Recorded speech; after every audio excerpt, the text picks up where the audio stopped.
शुद्धि, शरीर शुद्धि और भाव शुद्धि तीनों अत्यंत आवश्यक है। भाव संशुद्धि पहला, नाम जापक पहला लक्ष्य बनाए कि नाम का फल केवल नाम निरंतर जपना है। भगवान भी आके सामने खड़े हो जाए तो नाम जप बंद नहीं होगा। ये हमें सामर्थ्य चाहिए, ये भाव संशुद्धि। अगर हम जिनका नाम जप रहे हैं वो आ जाएं और कह दे कि नाम जपना छोड़ दो, मैं आ गया, तो हम नाम जपना नहीं छोड़ेंगे, आप चले जाइए। आप जाएंगे कहां? पतंगो यथा त्वा मनुभ्राम्यमाणा, डोरी हाथ में है, पतंग प्रियालाल है, नाम है डोरी, राधा राधा राधा, जाओगे कहां? हमारे समीप रहोगे। पूज्य भाई जी महाराज, पूज्य गोस्वामी तुलसीदास जी महाराज, वो महान उपासक जो राम से भी बढ़ करके राम के नाम का आदर किए हुए हैं। प्रभु आए, नाम छूट गया तो नाम से बढ़कर नामी हो गया। प्रभु आए, नाम नहीं छूटा तब नाम का आदर। यहाँ तो रुपया पैसा भोग सामग्री में नाम छूट जाता, प्रभु की बात क्या है? ध्यान दीजिए। भाव संशुद्धि, नाम जापक को, नाम कीर्तन करने वाले को पहले दृढ़ निश्चय करना है, किसी भी परिस्थिति में नाम का सौदा नहीं करेंगे, चाहे नामी ही क्यों ना आ जाए। नाम का फल है नाम में अखंड प्रीति हो जाना। श्री हरिवंश नाम का फल, हरिवंश नाम में रति। श्री हरिवंश नाम नित कहो, नाम प्रताप नाम फल लहो, नाम हमारी गति सदा। जैसे वह हरिवंश सुनाम पावे, तीन चरणन विश्राम, नाम रटन संतत करे। नाम नाम नाम हमारी गति, नाम हमारा साधन, नाम हमारा साध्य। भाव संशुद्धि,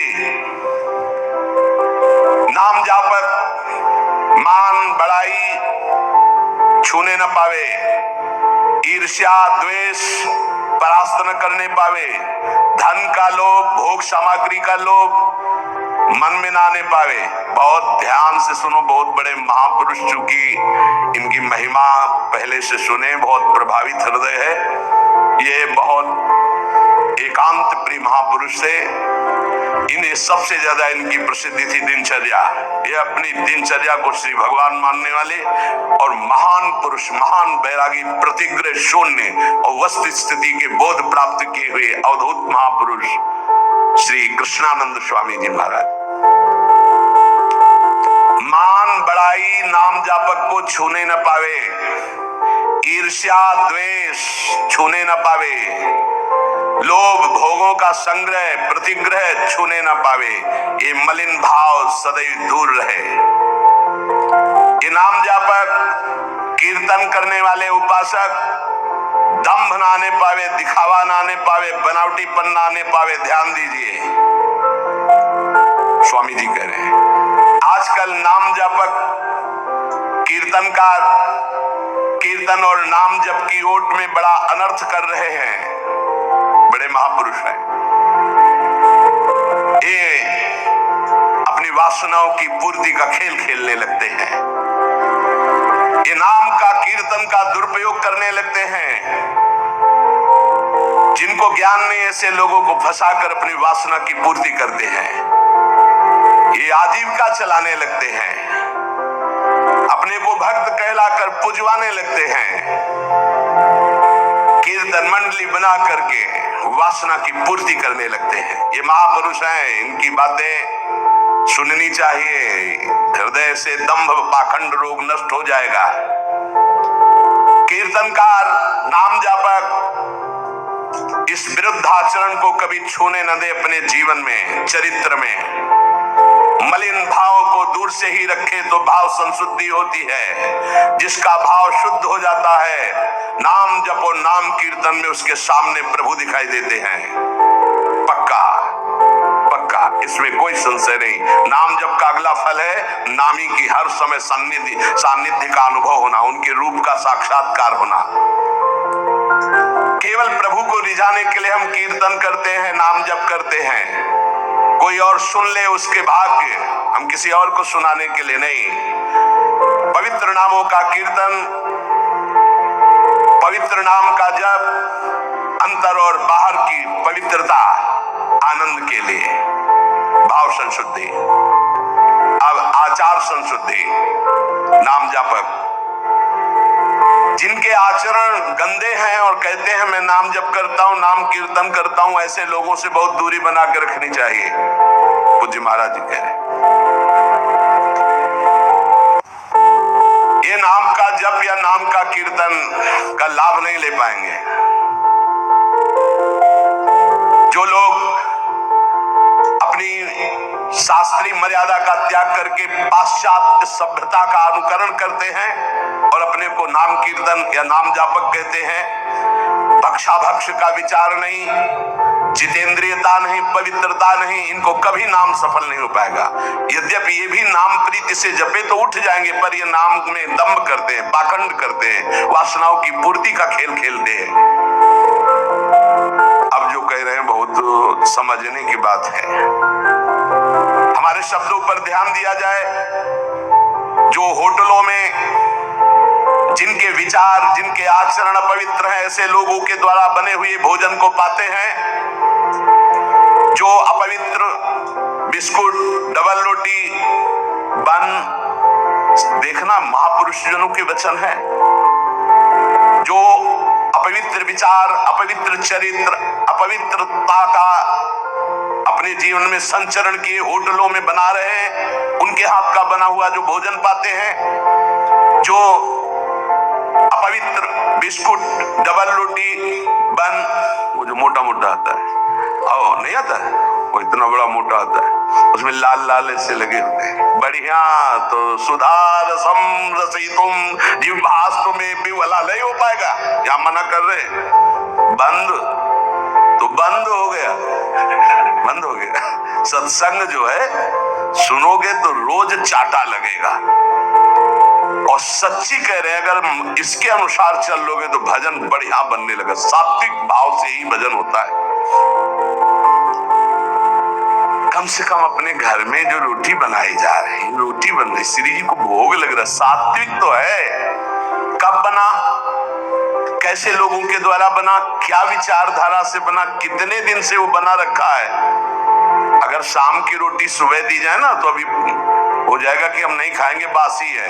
और 10 दिन, महीना भर का बना वो बंद क्या कहते हैं, नहीं 10-15 दिन की तो होती होंगी, 5-6 दिन 10 दिन की वो डबल रोटी होती। अब हमें तो ज्यादा कुछ पता नहीं, लेकिन होती होंगी क्योंकि दुकानों में बिकती हैं। अब ऐसा तो नहीं कि ताजी फैक्ट्री से निकल के सामने आ गई थाल में, ऐसा तो नहीं। उनमें तुम बासी नहीं देखते हो, उनमें तारीख भले देखते होगे कि एक्सपायर हो गई कि नहीं है। अगर शाम की एक्सपायर हो गई तो भी चल जाएगी कि क्योंकि कल की तक देखो हम मना कर रहे हैं, अगर मान लो तो मान लो, नहीं सुबह नाश्ता बिस्कुटे से करने का मन होगा और हम मना कर रहे हैं। अपने घर की एक रोटी बना लो, हल्का सा नमक लगा के फिर पालो तो कैसा रहेगा। उसके साथ आप नाश्ता कर लो, एक रोटी बना लो। ये डबल रोटी की क्या जरूरत है भाई, डबल बुद्धि हो जाएगी, डबल रोटी में बुद्धि डबल हो जाएगी। बन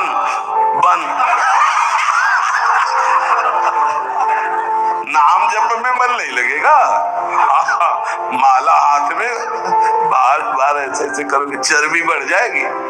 भजन के लिए भाई मना कर रहे स्वामी जी।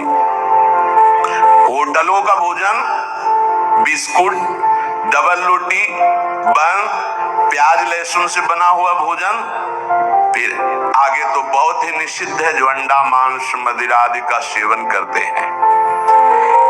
ये जो लोग ऐसा भोजन करते हैं व्यर्थ में अपने को भजनानंदी और प्रभु प्रेमी बताते हैं।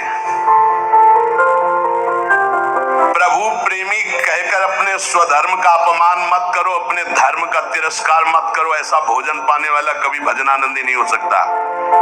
ये महापुरुषों के वचन है। कैसे चित्त शुद्ध हो सकता है? नियमानुकूल जिसने स्नान नहीं किया है, जिसके वस्त्र पवित्र नहीं, उसके हाथ का बनाया हुआ भोजन पा रहे हो होटल में, तुम्हारा चित्त शुद्ध हो जाएगा। सात्विक आहार का सेवन करने वाला ही, सात्विक वृत्ति वाला ही आगे भजन में बढ़ता है। जो राजसिक तामसिक भाव वाले पुरुषों के द्वारा बना बनाया भोजन स्पर्श कर लिया जाए तो उसमें रजोगुण तमोगुण आ जाता है। फिर जिनको पवित्रता का ज्ञान नहीं, होटल में खड़े हैं, वो नहाए हैं कि नहीं नहाए, वस्त्र कैसे हैं, उनका विचार कैसा है, वो शौचालय जाके कितनी पवित्रता करते हैं, और दाल रोटी बना करके वो दे रहे हो आप उसी कुर्सी में, वही मांसाहारी पा गया है, वही तुम पा रहे हो, वही मांस बना है, वही तुम्हारा भोजन बना है, दाल रोटी फ्राई। अब उसके बाद जो तुम्हारे दिमाग की फ्राई होगी उसको कौन बचाएगा? रजोगुण तमोगुण जो तुम्हारे अंदर छाएगा। इसीलिए भजन की सिद्धि कहां जागृत हो रही? दम्भ जरूर जागृत हो जाएगा, नाटक जरूर कर लोगे, लेकिन वास्तविक स्थिति थोड़ी आएगी। भगवत भजन के लिए तामसिक मलिन अपवित्र पदार्थ का सेवन दूर से ही त्याग दे। कई बार हमने प्रार्थना की कि प्याज लहसुन में कोई दोष नहीं, जहां आलू प्रकट होती है वहीं वो प्रकट होता है, उससे तमोगुण की वृत्ति बढ़ती, इसलिए हमारे संतों ने रोक दिया है। वो कोई हिंसा नहीं है, किसी जीव की तो हिंसा नहीं है। जैसे हमारे लिए आलू है, शकरकंद है, मूली है, इनके लिए खाने का आदेश है। कहीं कहीं गाजर निषेध, कहीं कहीं गाजर लेते भी हैं। अब ये जो प्याज लहसुन है केवल तमोगुण के कारण निषेध। तमोगुण आ जाने पर निद्रा आलस्य प्रमादोत्थम वो भजन में नहीं लग पाए, तो भजन विरोधी वृत्ति का हम त्याग करते, इसलिए हम उस तमोगुण भोजन का त्याग करते। उपासक को भोजन पर विशेष सावधानी। एक काहे को ये सब 20-30 मिनट का खेल है, भूख लगी है और ये 2 अंगुल की जबान में केवल वो मिनट भर वो जो घुमाया, बस उसी का स्वाद है। गले के नीचे गया और फिर तुरंत उगल दे तो देखने लायक नहीं। बढ़िया जूस पियो अंगूर और अनार और मौसमी और सेव का, 2-4 घंटे में बदबूदार लोग शंका बना के फेंक दिया। ये मशीन ऐसी गंदी है, केवल भजन बन जाए इसलिए। ये जो चाट चटोरापन है ना, कैसे भजन होगा भाई बताओ? स्वाद तो तुम ले रहे हो गोलगप्पा का, पानी पूरी कहते हैं क्या उसमें? वो जब हाथ से घोर रहा था तो सैनिटाइजर लगा थोड़ी धोया था कि उसको पवित्र किया। क्या क्या कैसे कैसे वो पदार्थ बने, कैसे वो सामग्री बनी। तुम नाम जापक हो, भगवत प्राप्ति करना चाहते हो, दुकानों की बनी बनाई चीजें तुम खाकर भजन करना चाहते हो। चाहे कोई कितना परिपक्व अवस्था को प्राप्त हो, अशुद्ध भोजन होने पर भजन खींचना पड़ता है, और शुद्ध भजन होने पर भजन ईश्वरित से होता है। इसलिए वो अनुभव करके, सिद्ध पुरुष ही अनुभव करके लिखते, साधकों के अनुभव थोड़ी होते हैं, सिद्धों के अनुभव है। हमें लगता है कि 2 मिनट की बातें, जबान के स्वाद की बात, भोजन को हमें सुधारना चाहिए, ये चीजें तो साधक को पानी ही नहीं चाहिए। देखो बहुत बढ़िया बात है, जाओ घर, एक परेठा बनाओ, नमक लगाओ, श्री जी को ऐसे अर्पित करो, आप पालो, बाल भोग आपका बढ़िया हो गया। बढ़िया रोटी बना लो, दाल बना लो, सब्जी बना लो, प्रभु को भोग लगाओ, तो उदर पोषण, सात्विक वृत्ति, भजनानंदी आपका स्वभाव बने। हम भजन करने वालों के लिए कह रहे हैं कि प्रायः जितना सावधान रहोगे भोजन में उतना अच्छा रहेगा। भगवत भजन के लिए आपके शरीर और वस्त्र दोनों शुद्ध होने चाहिए। पवित्रता का निर्वाह करना ही होता है। आजकल तो बाथरूम के उतने वस्त्र धारण करो शौच में, जितने, या तो एक ऊनी हो तो वो चल जाएगा, वो वहीं रखा रहता है, उसको धारण किया, शौच आदमी गए, उसको उतार के रख दिया, पवित्र हुए, फिर वस्त्र धारण किए। अगर सूती वस्त्र आप पहन करके जाते हैं और वो कमर के निचले, तो वो धोना पड़ेगा। जैसे बार बार जाना हो तो उनको ऊपर समेट लिया, क्लिप लगा ली। पवित्रता का व्यवहार करें। अगर आपका शरीर अपवित्र, आपके वस्त्र अपवित्र, आपका भोजन अपवित्र, तो परम पवित्र पुण्य श्लोक भगवान का नाम जप करो, भगवान का नाम कीर्तन कर पाओगे, तभी भाव नहीं आएगा। कीर्तनकार या नाम जापक भोजन और शरीर और वस्त्र, इनकी पवित्रता पर ध्यान दे।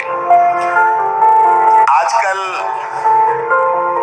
महामहिम श्री सूरदास, तुलसीदास जी, मीरा जी, बड़े बड़े महान भक्तों के पदों को भूल करके ठुमरी और इधर उधर के, हमें लगता है कि ये मन चली चाल है, इसमें नहीं चलना चाहिए।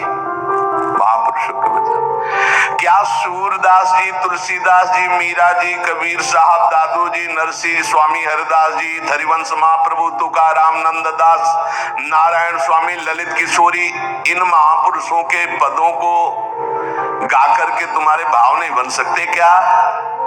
ये लौकिक आधुनिक शब्दावली जोड़ने वाले पद गाने की जरूरत नहीं है। वाणी परम पवित्र होती आचार्यों के पद गायन करने से, क्योंकि आचार्य उस भाव को देख रहे हैं, उस महिमा को देख रहे हैं, तब पद लिख रहे हैं। महापुरुषों की वाणी के सिवा तुम्हारे कीर्तन में कोई भी अन्य जो शब्दावली जोड़ी गई है आधुनिकता की ओर न गाई जाए। रोमांच, सात्विक, अश्रुधारा ये आचार्यों की वाणी से प्रकाशित होती है। आचार्यों के वाक्य ही कीर्तन में उच्चारण करने चाहिए, तभी सच्चा कीर्तनकार को आनंद मिलता है।